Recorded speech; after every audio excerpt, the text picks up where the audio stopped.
I remember just being absolutely terrified because I thought, I'm dying here. This is not great.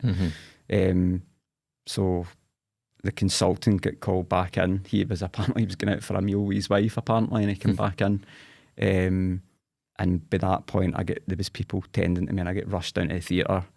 And I can remember in the theatre, I was literally begging them to put me to sleep because I was so distressed. And I remember saying to the nurse, just tell my family I love them. That was the last thing I kind of said to the nurse. And then I remember that they knocked me out.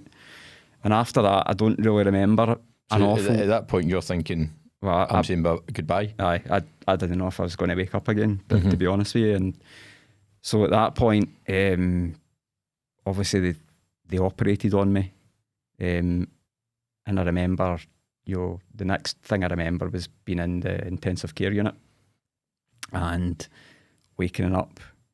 And this is a bit where it starts to get hazy for me because I don't really remember an awful lot about it. But I remember waking up the intensive care unit, and over the course of a few days to a week, I was actually making a bit of an improvement and starting to get better, to the point where the intensive care consultant came and spoke to me and said, it looks like you're going to be good to get discharged downstream into a ward, into a regular ward. So that was great. I was feeling good and saying that was mentally that was a positive thing for me. I was really happy about that.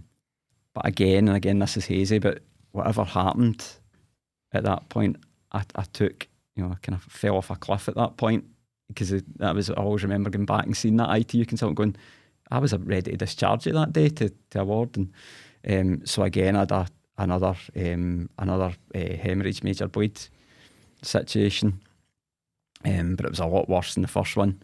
And again, I was rushed to theatre, and I think during that whole process, this is the bit that's very hazy, but over a period of 5 days or 6 days, I think I had 6 or 7 emergency operations.